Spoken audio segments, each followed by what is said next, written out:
Each Pokemon's name reflects what they're all about. As an example, Sharpedo's name comes from shark and torpedo, which alludes to how quickly it moves through the water. But its name also includes the word sharp, which could refer to its fangs. What's up, fellas? I'm Matt, and today we're gonna look at the origins of a bunch of other Pokemon's names. Alright, let's get started. What's up? I'm Elias, and a lot of Pokemon names seem to be intentionally ambiguous. Oftentimes, Game Freak will carefully choose names to pack in as many meanings as possible. Houndstone's name is pretty straightforward though. It's most likely just a combination of hound and headstone, but its pre-evolution Greavard's name has a lot more possibilities. The words Grieve and Graveyard are most likely part of Greavard's name. Those are pretty straightforward, but its name also might reference the candle on its head. One method of making candles is by rendering animal fat, creating a substance called tallow. The solid byproduct that's left over is known as greaves, which is often used as dog food. But Greavard's name could also reference the Briard, a breed of shepherd dog that has long hair. Or maybe most of that is a coincidence. Who knows? The second half of Murkrow's name is Crow, but the first half has a couple possible meanings. One possibility is murky, which is pretty on brand, considering that word describes things that are dark or deceptive. Murkrow is a dark type, and it can also learn Haze by level up. That move summons a dark, murky haze that wipes out stat changes on the whole field. But its name can also include Murder, which is the name for a group of crows. Now let's take a look at the salt Pokemon from Gen 9. Knackley, Knacklestack, and Garganicle's names all include NaCl, which is the chemical formula for table salt. Knackley's name seems pretty straightforward. They just add an I to the end to make it easier to pronounce as an actual word, right? Well, maybe, but there could also be more to it. The ending of Tiny Salt's name could be a reference to iodine, the element whose chemical symbol is I.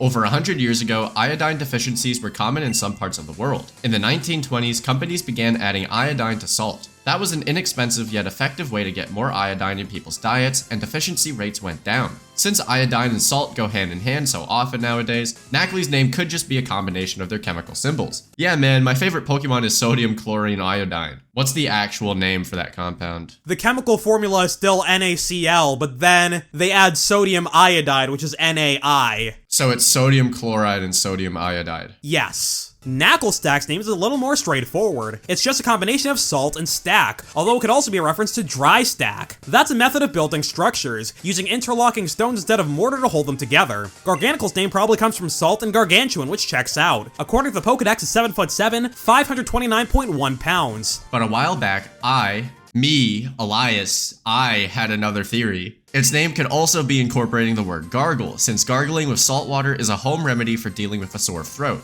The saline solution is coating your mouth and throat with salt, which draws out fluids and kills bacteria or makes it harder for them to survive. Salt water can also be used to treat canker sores. Garganicle's signature move, Salt Cure, also has a special interaction with water-type Pokemon. Usually, the move's residual damage is 1/8 of the target's max HP each turn, but it is doubled to 1/4 if the victim is steel or water type. I love how you had to clarify that when you say you actually meant yourself, Elias. Honedge's name is pretty simple. It's a combination of hone and edge. People often use the word hone to mean perfecting something over time. Over the past few years, you could say I've been honing my video editing skills. But hone can also mean sharpening a blade, such as a sword. I've been doing that too.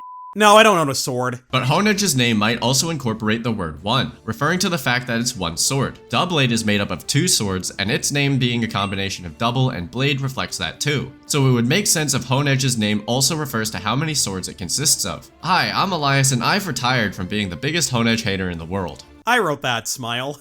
He knows it's true. No, what? Another Pokemon with many possible meanings in its name is Finizen. The second half could either mean citizen or denizen. Both of those words reflect the idea that Finizen is just a regular little guy, as opposed to its evolution Palafin, who's meant to be a superhero. The first half could be Fin, which is a pretty simple explanation, but it could also refer to Delphine, the Spanish word for dolphin. The second half of Palafin's name likely has the same inspirations, but the first half has a few possibilities once again. It could come from the word pal, which would be a reference to how Finizen evolves in the first place. Starting at level 38, if you're connected to another player via Scarlet and Violet's Union Circle feature, Finizen will evolve into Palafin upon leveling up. You need a pal to help you evolve this guy, or you could just buy another Switch, scrub.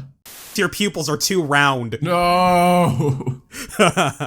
It can also come from Paladin, which can mean a knight known for heroism or an advocate for a cause. Once again, that fits in quite nicely with the idea of Palafin being a superhero. Paladin also has cognates of the Romance languages of Spanish and Portuguese, so that origin would make sense, considering Palafin was added in the Paldea region. Paldea is based on the Iberian Peninsula, which consists mainly of Spain and Portugal. Did you know that part of France is also part of the Iberian Peninsula? Because I didn't until a couple days ago. I didn't, but that makes sense. The vast majority of Pokemon don't have Spanish or Portuguese names, with the exception of the Paradise Paradox Pokemon and type Null. The other 1000-ish Pokemon borrow their names from the English version, so it makes sense that when the Gen 9 Pokemon's English names were chosen, Game Freak would come up with some that made sense in all 3 languages. Let's take a look at a few more. Veluza's name probably comes from the word veloz, which can mean fast in Spanish and Portuguese. According to its Pokemon Violet Dex entry, it becomes more agile by shedding spare flesh from its body. While Veluza's base speed stat of 70 is pretty underwhelming, it has a signature move in the form of Fillet Away. Veluza loses half of its HP, but raises its attack, special attack, and speed by 2 stages apiece. It's essentially an alternate universe Shell Smash, but it's more thematic for Veluza specifically. The word veloz has also got a cognate in English. It comes from the same Latin root as the word velocity. It's another word for speed, but more precisely, it means speed in a specified direction. The end of its name comes from merluza. That's the Spanish word for hake. What the f is a hake? Which is the type of fish Veluza is based on. Lechonk's name comes from chonk, a playful misspelling of chunk. That word was originally used to describe fat cats, but people have used it for other animals as well. Lechon is a Spanish word for suckling piglet, so once again this name is drawing inspiration from 2 different languages. I'm gonna be honest, Flamingo is probably the worst Gen 9 Pokemon design. It's just a flamingo. Its name is a combination of, you'll never guess, flamingo and amigo, the Spanish and Portuguese word for friend. Portuguese? Portuguese. I said Portuguese, man. Portuguese. Flamingo also has cognates in the 2 Romance languages, and the word amigo is sometimes used in English too. So once again, Flamingo's name works on some level in all 3 languages. Some Pokemon's names are regular words with a syllable shuffled around. Rabska's name comes from reversing the syllables in the word scarab, because it's based on a scarab beetle. In a similar vein, orichalcum is a metal that was mentioned by ancient writers like Plato. What exact metal he's referring to is unknown, but that's where Lucario's name comes from. By transcribing the word orichalcum into Japanese, chopping off the last syllable, and reversing what's left, the result is very similar to Lucario's Japanese name, which was subsequently transcribed back into English. Japanese has 3 writing systems, 2 of which are syllabaries. That means that when you write a word backwards in Japanese, you're oftentimes reversing the order of entire syllables instead of individual sounds. Heck, it almost works in English too. The only difference is the Japanese for orichalcum has an extra vowel, because most consonant clusters aren't allowed in Japanese. But if we add that vowel to the English word too, we can delete the last syllable, reverse the ones that are left, and there you have it. Lucario's name would also draw inspiration from other sources, including the Greek word for wolf and the Spanish word meaning to fight. Plenty of Pokemon's English names are inspired by other languages too. Magcargo's name is a combination of magma and escargot, the French word for snail. Pizza Hut in China sells escargot. I just want that to be known to the world. Wonderful. That word was also loaned into English, but specifically to mean snails as food. Whenever English has separate words for meat and the animal it comes from, the food word usually comes from French. Beef, pork, mutton, and veal are all loaned from French. Escavalier's name includes the word cavalier, but the first part of its name also comes from escargot. Escavalier isn't a snail itself, but it's inspired by beetles that prey on snails. Sorry, I'm gonna sneeze again. Ready for this one? No. Elias is allergic to beef, pork, mutton, and veal. Spread the word. Gardevoir's name might include the French word that means to see, which would be a reference to its psychic powers, which can apparently create a small black hole to protect its trainer. Fun. But it might also just be a combination of the French words for guard and duty. That's also why Zygar's name isn't spelled like this. It's using the French word for guard instead of the English one. Vivion's name is a combination of the English word vivid and the French word for butterfly. Choose your fighter, English or German. I'm gonna mess that up. There are also quite a few Pokemon whose names include other languages' words for numbers. Dinos, Vilas, and Hydreigon have the German words for 1, 2, and 3 in their names, 1, 2, and 3, representing the number of heads each Pokemon has. In a similar vein, the legendary birds' names includes the Spanish words for 1, 2, and 3, uno, dos, and 3. I don't think that's right. Several other English names have Japanese origins. Makuhita's name is a corruption of Makushita, the 3rd division of sumo wrestling in Japan. Funnily enough, I don't think you would be allowed to name your Makuhita that in-game, because the name filter would pick it up. Because it's got in it?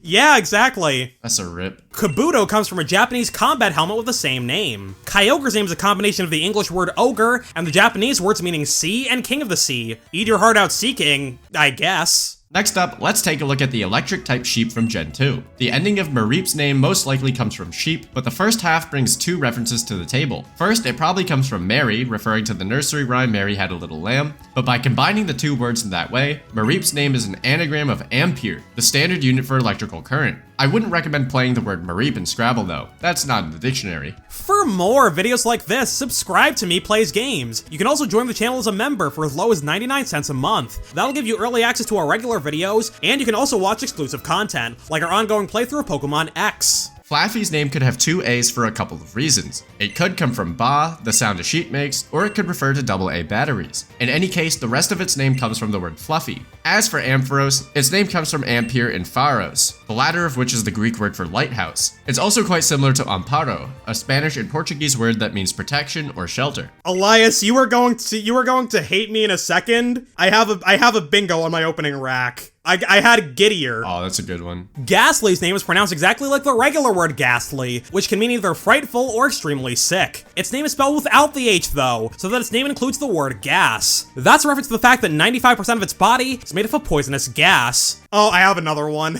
You got another? I got another bingo. Start over. It's over. Its evolution, Gengar's name is probably derived from the word doppelganger, which is a ghostly double of a person who's still alive. One of Gengar's favorite activities is pretending to be someone's shadow, effectively acting as their double. Gengar's name is also the same in the German version of Pokemon, since that's the language doppelganger comes from. The second half of Bruxish's name comes from fish, but the first half isn't quite as obvious. I knew this one before Matt did the research. Its design revolves pretty heavily around teeth, which is reflected in its ability, learn set, and category. The first half of its name follows that theme too. Bruxism is another term for grinding your teeth. Some people do it subconsciously, either during the day or while they sleep. My teeth are fine. The only thing is, like, my front teeth are chipped from when I fell down the stairs when I was 8. Seems like a skill issue, honestly. Yeah, it is. I'm not denying it. Once again, though, it's important to keep in mind that almost nothing in this video is 100% fact, except for the fact that Pizza Hut sells escargot in China. Very few name origins have been explicitly confirmed, so the vast majority of them are just the fans' best guesses. We do know some of them definitively thanks to interviews and in-game dialogue, but everything in this video should be taken with a grain of garganical. You need to fire me if I keep doing that nonsense. Okay, you're fired. Okay, thank you. Raciest. I resigned. Probably not the best idea to include the word murder in the first 2 minutes of the video. It's okay, we can do I'm gonna murder Elias. We can do this, but its name could also include red rum spelled backwards, which is the name for a group of crows. But its name could also include unalive. I hate that word so much. Lechonk's name from the sentence sucks. This paragraph sucks. Well, that's all we got for today. Leave a comment about Drudagon. If you want to hear more about escargot, how much salt weighs, and our terrible impressions of Family Guy characters, you can become a member to check out today's deleted scenes. And as always, shoutouts to our existing members: Starkid Phil, Elias, Summon Sloth, Lord Matthew, Victor Manzo, Saphira, Shard the Raladon, Kai the Memer, Gavin Eric, Patrick Chipman, Kitstay, Catalia, JVGL, Daniel, Too Cute to Be Straight, Ethan Parks, Toe355, Akruda, Fate, Eric Dennis, Henry ZX900 Ruley, Dexy Daddy, Mirror West, Ricky, Skintist, Gexel, and Monkey Man. We'll see you all next time. Good night, fellas. Sleep well.